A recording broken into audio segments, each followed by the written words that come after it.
My name is Amos Tarfa, and I will be doing a series of videos as well as audio presentations about the tools for mastering mathematics. I made a post about this book earlier on.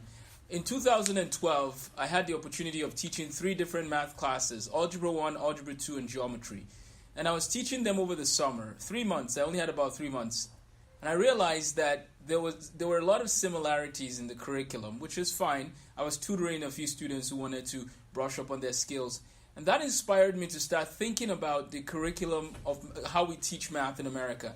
But this principle also carries over to other countries. So I want to briefly explain what this was about. In 2011, I was a full-time teacher teaching mathematics at a school locally. And then I started this summer, I started a project, the summer of 2012.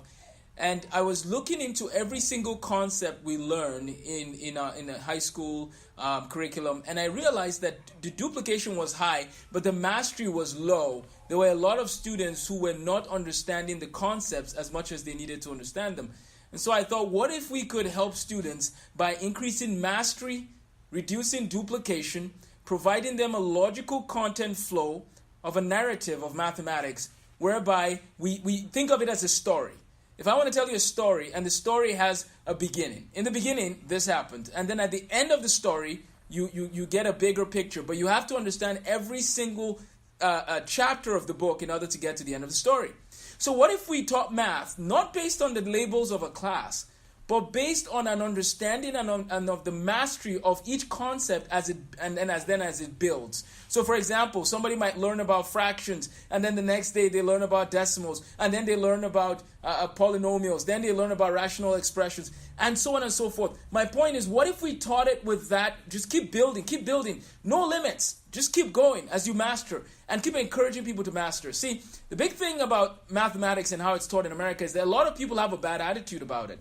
They don't care. When someone doesn't care, it doesn't help to tell the person to sit down and do 20 problems when they don't care. I'm not saying we shouldn't teach math to everybody. I'm saying let's find what the issues are, fix those issues, and then proceed. So this video is just briefly introducing the project, but I'll make a series of videos. So I want to say this. What I find interesting is this. I want to tell you something that you might find pretty fascinating.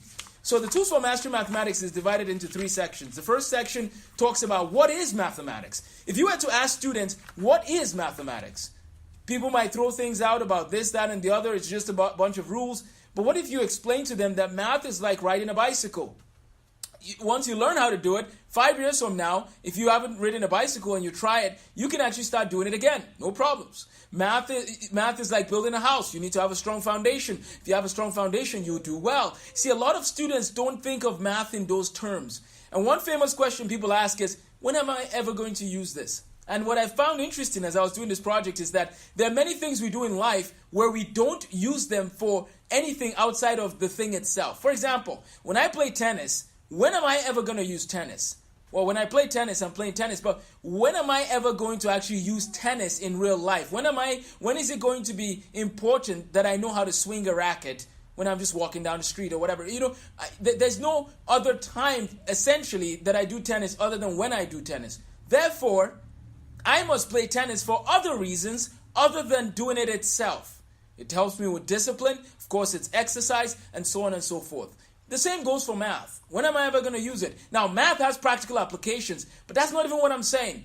Math in and of itself is worth doing just because it's math. The beauty in it. I mean, I don't know if you've ever solved a rational expression where the factors start canceling at the end. I just think it's a beautiful thing.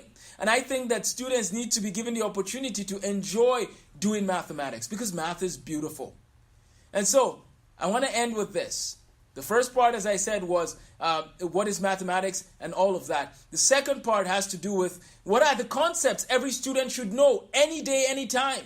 And so Nathan Jersett and I came up with some topics that we wanted everyone to have. What are prime numbers? What are some examples? What is prime factorization? How do you work with fractions? Some of these are basic arithmetic concepts.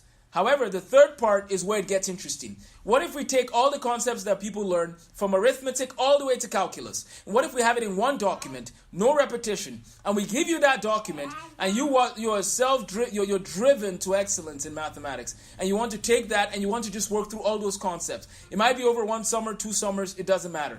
But then you can actually master all the concepts as you go. Now, I've already had people ask, how can I use this on a practical level? And I think the answer is, the book itself is just talking about the philosophies of mathematics. What we need to do then is we need to have a platform for teaching mathematics, right? We want to teach all the concepts. And here's what I did. I wrote an accelerated math program that uses a few tools. Here's what happened with this program that I wrote, which you can use and you can refer to. The program I wrote takes you from Algebra 1, day 1. So you could be an 8th grader, you could be a 7th grader, you could be a 9th grader. But in the beginning, you start in Algebra 1. You work with your equations, you work with your graphing, you work with your inequalities, your systems of equations, your polynomials, your factoring, your rational expressions, your radicals, your quadratics, your functions. So you go through Algebra 1 and flow into Algebra 2. But here's where it gets interesting. Algebra 1, Algebra 2, geometry, and pre-calculus in 260 days. So if you find a student who says, I don't want to take a break this year, I want to start from the beginning and I want to be ready for calculus at the end of your course, we can take them through 4 math courses in 1 year without actually being troubled. Because when you're learning graphing in Algebra 1, you learn graphing again in Algebra 2, sometimes with the same intensity. You repeat the same concepts, the slope-intercept form, the point-slope form, systems of equations, the same thing.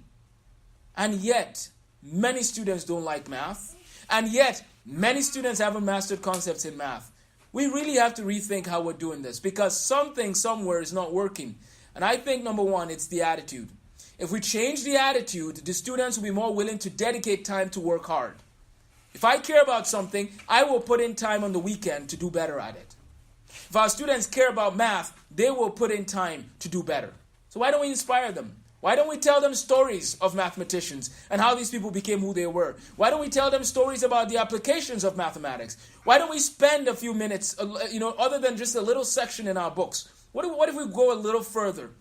You would be surprised what will happen, because that summer I was blessed with the opportunity of seeing some students that began to flourish, that began to excel, that wanted to do more math, and some of them completed the whole course in 3 months, and some people started doing some amazing things. Some of these students went on to study courses that required math in college.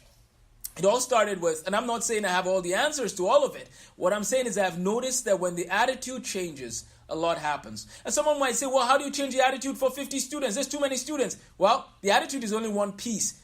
How we teach math, how we arrange it, how we explain the fact that math is all building on itself. All these things are important. And we need to remind students of those things. That what you're learning in 6th grade is applicable to what you will learn in 9th grade in math. Now, I know I used the word 6th grade and 9th grade math, but you know what? If you look at math from the 1700s and so on, it wasn't really broken down by grade levels. That tells me that there's one narrative. There's a story. Why don't we teach it by the story? And why don't we give the students the chance to take ownership of learning their math principles? These are some things that I want us to think about, and I look forward to talking to you more. I'm excited to keep working on this project. As I said, we have the book that talks about how to do well in math and all those principles. But then we also have a separate curriculum that takes you through 4 math courses in 1 year. If you want to break it down to 2 years, that's fine. We don't need 4 years to do those 4 courses with students who are willing to learn. Let us teach and expect more of our students. And of course, it's a case-by-case basis. We need to show mercy. But let's not give them a low standard. Let's expect more and give them the tools. When I was in boarding school, I remember we would have afternoons, Saturday afternoons, where we sit down doing math problems. Today, I don't meet too many students who want to go to someone's house on a Friday and do math problems. That needs to change. Let's do more productive things with our time, young people. This is especially to the young people. Thank you for your time, and I look forward to making more videos in the series. Thanks to my wife and my kids as they watch me work through this process. And of course, they will be using a lot of these principles. We won't set low standards. We'll give them all that we have to help them flourish Why? So that they finish the math they need to finish and have more time to explore why they are on this earth. So they know what to do with their lives at a young age, rather than being consumed by busy work. Thank you for your time, and have a wonderful day as you seek out to help young people become all they can be. Thank you.